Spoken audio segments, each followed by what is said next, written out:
Sure. So at the end of World War II, when globalization started, the countries that we now know as the advanced world started advancing to become what we now know. They started to industrialize in a very big way in the 50s and the early 60s in particular. And in that process, people started to move off of the farm into higher value added jobs. Industrialized inputs such as fertilizers and fuels were making it to the countryside. That meant you could grow more food with fewer people. Those people were freed up to move into the town where the new manufacturing jobs were. And that generated the pattern that held true until very recently. Because first we did it with the advanced world, then the advanced developing world, and then poorer parts of the developing world in three distinct phases. When you move to the town, you have fewer kids. But it doesn't show up as smaller populations right away. It takes about 50 years. As you industrialize your healthcare system and things like antibiotics and sutures become more common, the mortality rate drops. So a great example is China. They started industrializing in about 1980, but from 1980 to 2020, roughly 3/4 of their population expansion wasn't from new births. It was simply from people living longer. So for the first 50 years, give or take, of your expansion in that way, your population gets bigger, but the number of children you have stays the same or actually shrinks. And after 50 years, you have now aged long enough that you no longer have people to have children. And that is the situation we find increasingly true in any number of countries. Germany and Italy and Belgium and Korea are there now, so is China. The next round will have the Netherlands, it'll have Thailand, it'll have Brazil. And so we already know what the demographics of the future are going to be, assuming that there's no big breakdown in trade relations or economic norms, simply because we've been on this path for a while already. Oh, absolutely. Those are all supporting factors. The industrialization, urbanization experience is far and away number one. So clearly. But that doesn't mean that countries aren't capable of making their situation worse. So the Chinese population bomb was going to happen regardless. But doing the one-child policy and mass selective sex abortions for females throughout the entire period that the urbanization was going on made it terminal in the 2000s rather than the 2020s, as it probably would have been otherwise. So we're looking at the collapse of the Chinese demographic picture this decade, not next decade or the 2040s, this decade, because of those compounding factors. Population is a big part of that, because if you run out of people in their 20s and 30s, you've lost your consumption base, and your only way to keep the system running is to export. So this is the Japanese, the Korean, and the German model. But if you break down global trade, whether it's because the Americans go their own way or populism bursts up in a lot of places, or you have a heavily mercantilist country like China, or a war like what's going on in Russia, all of that breaks supply chains and makes it difficult, if not impossible, for countries to get the raw materials they need to keep an industrialized system going. One of the great achievements of globalization is about bringing the inputs, food, energy, raw materials, to every country of the world who wants to play, which is every country of the world, pretty much. But if you break down the supply systems, the technologies of industrialization are not sustainable without those inputs.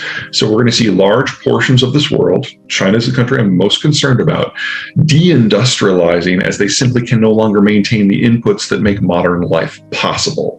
And keep in mind that two of the aspects of modern life are electricity and food.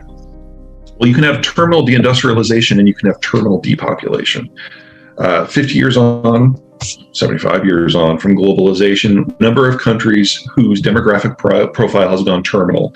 Whenever you look at a profile, what it should be, what is normal, is a lot of children, fewer teenagers, fewer 20-somethings, 30-somethings, and so on, and makes a pyramid. But there are a huge number of countries where it's more like this, with a small base of children and going up, and there's actually more elderly than there are workers. We're on the verge of that in many places. Those are countries who have aged past the point of any hope of a demographic resurgence. So this is Japan, Korea, Taiwan, Thailand, Germany, Belarus, Russia, Ukraine, Italy, Belgium, and just give you quick sampling. These are all countries that we know are going to vanish over the course of the next century because they just won't have people. Unless they greatly redefine what their nationality means, like, say, Australia or Canada have, there's really no way out. Countries that are terminal in terms of industrialization. These are countries where the resources don't just come from not within their own borders, but from a different continent. And they lack the military capacity to secure those things for themselves, or even to secure the sea lanes that are necessary for civilian shipping to come and go. China is far and away at the top of the list. Germany is far and away number 2.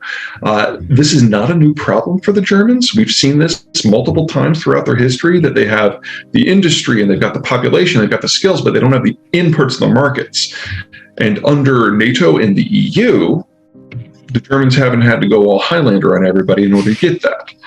But you break down American support or European collegiality, and that kind of goes away. So we're going to have an interesting conversation here this summer, when the Russians are offering the Germans energy they need to keep going for a price when it comes to cooperation or lack thereof in the Ukraine war. And we're going to see a lot of things challenged, because right now Europe is more united than it has been since the Treaty of Westphalia. I mean, this is really weird. We've never seen this level of agreement without first having the bottom fall out. But Ukraine and the Americans being involved in the Ukraine war has generated a lot of solidarity. But as the Russian energy stops flowing for a mix of reasons, the Russians will have the option for keeping Germany supplied. Their pipeline goes a different route, it goes under the water directly to Germany. And so Germany will have a choice between having energy and electricity and industry and partnering with Russia, or not, and deindustrializing. So we're going to have a lot of countries in that general situation with some hard choices to make this year. It depends on where you are, and depends on which gadget you're talking about. So I expect a North American manufacturing system to do very well in this world that we're going into. Most of our resources are within the hemisphere.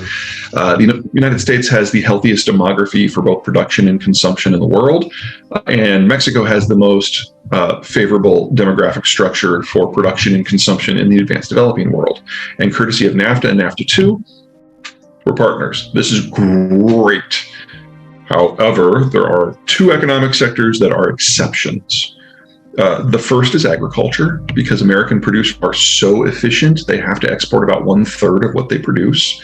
That is going to generate some interesting mismatches as the breakdown happens. And then the second is specifically tech manufacturing. For the most part, the United States producers, in league with foreign investors, own everything: aerospace, automotive, timber products. It's all done here. But tech manufacturing specifically is a problem, because to do tech manufacturing and electronic manufacturing, you have to have different price points for labor to represent the different parts that go into a product. So if you're going to have a modern desktop phone, there's a wiring system, there's a plastic shell, there may be a battery unit. All of those are going to be done by different workforces, with different rates of compensation and different rates of skill. And one of the reasons electronics have been done so well in East Asia is you have the high end in Japan and Korea and Taiwan. You have the mid-range in Malaysia and Indonesia.